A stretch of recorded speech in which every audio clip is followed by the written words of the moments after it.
Je m'appelle Henri Le Saint, je suis rentré en histoire, en licence d'histoire en 2003. Et ce que j'ai fait, donc j'ai fait un parcours classique, la licence. Après je suis parti un an étudier en Espagne en Erasmus. Et ensuite je me suis réorienté vers les métiers de l'Europe. Après un an de mémoire d'histoire où bon, je ne me suis pas plu. Et donc les métiers de l'Europe et finalement travailler dans une association. Pour promouvoir un peu la connaissance de l'Europe, des mécanismes de fonctionnement de l'Union européenne, du Conseil de l'Europe, des structures européennes pour que principalement les collégiens, les lycéens puissent déjà apprendre à mieux connaître en fait, les structures européennes pour quand ils pourront être en âge de voter, le faire en connaissance de cause.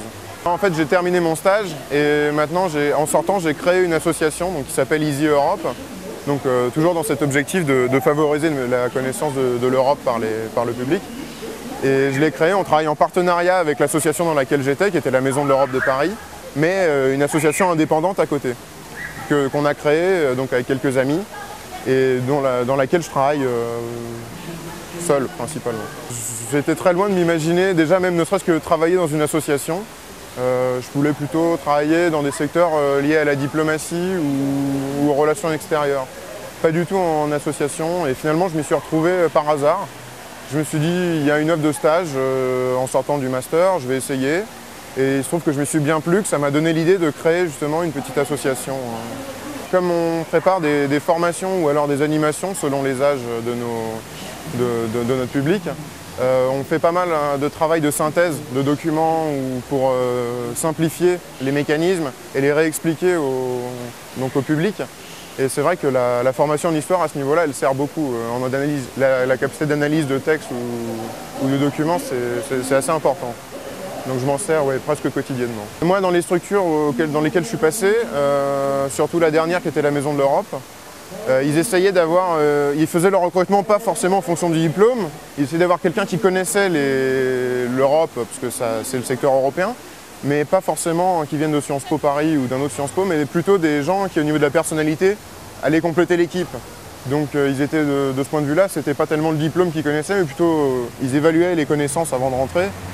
Et ensuite le caractère, pour voir, c'était même plus important que d'avoir quelqu'un qui sort d'une bonne école mais qui ne s'adapte pas au travail dans l'équipe. Moi je pense que c'est vraiment pas rédhibitoire de faire histoire.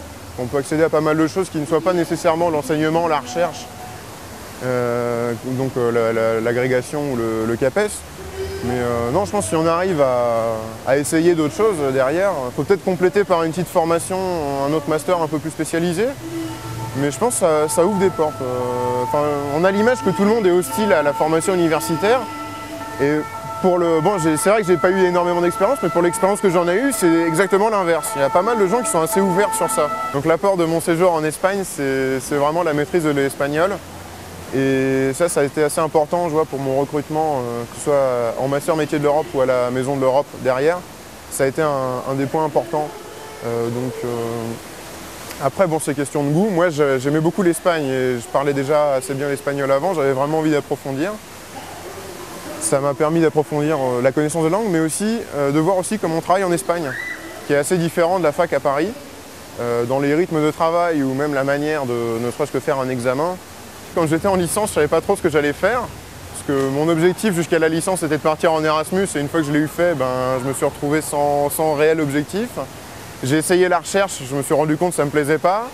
Je me suis retrouvé un peu désorienté, puis j'ai essayé quelque chose c'était un de mes centres d'intérêt, l'Europe.